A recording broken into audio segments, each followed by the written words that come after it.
This is another pepper from John Ford, Ford's Fiery Foods and Plants. This is the Clavo Red. I don't know a great deal about this one as to where it comes from, for instance, but the plants are extremely prolific, and the peppers start out sort of yellowish green and then turn purple in sort of patches, and then finally ripen to red. And you can see how the red is darker in some patches than in others. That just seems to be a characteristic of the pepper, and they look absolutely beautiful on the plant. So let's have a look inside this one.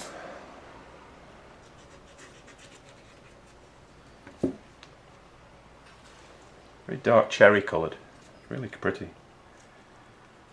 Really big seeds too.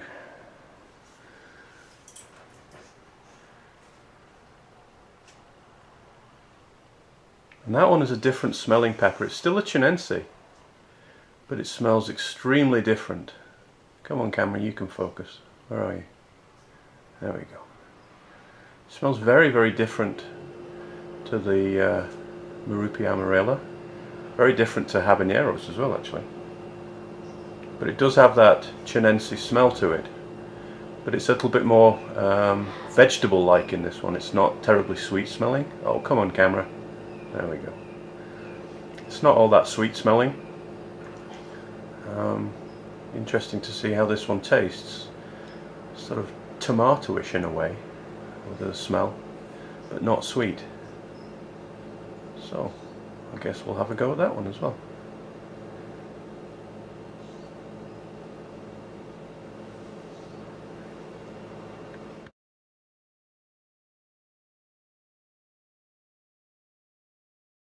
Much better.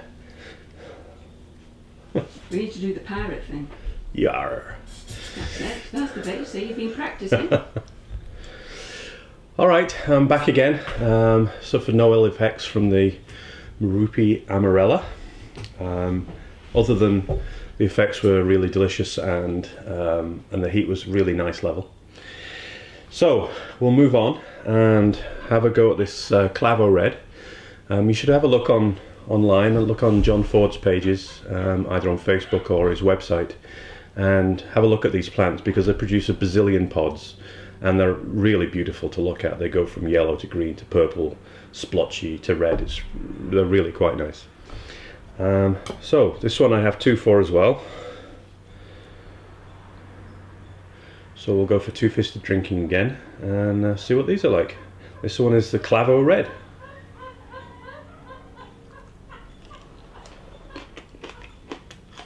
Oh, that's extremely sweet. Wow.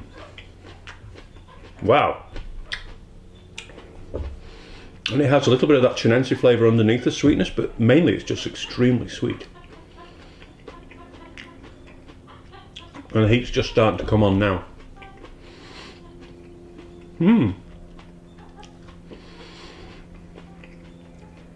There is a sort of a tomatoey like flavour to it.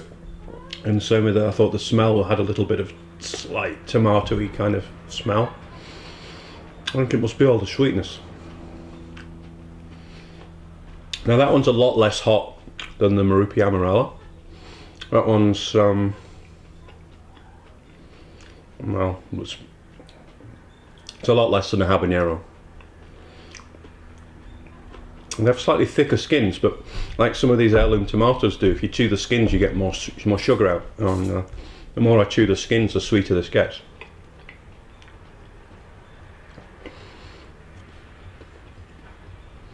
The flavour is very, very sweet, and it's like it's more like a sweet pepper mixed with a habanero. You know, if you took one of those Jimmy Nardellos and mixed it with a habanero and put it in your mouth, it would taste a bit like this, I would guess.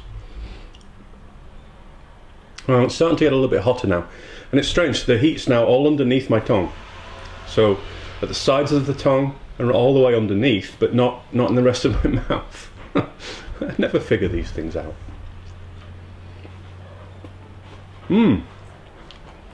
That'd be a great one for cooking with, because it's got a respectable amount of heat that comes on a little bit later, but that sweetness is incredible.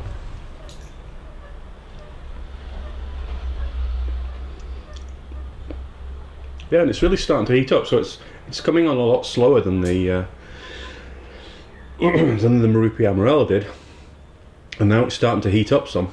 And the heat is a lot more like black pepper. It's that slightly spiky, slightly pointed heat that's prickly. And now it's on top of my tongue, and all the top of my tongue and then the sides of my tongue and down into my throat are all prickling quite merrily.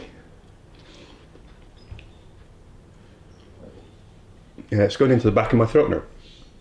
So it's again another strange one. I don't understand why they change front, back, side, throat, whatever it might be, as well as the different way that the heat is. This one has a little bit of that prickly pain to it that you get with some of the super hots, although it's not really terribly painful.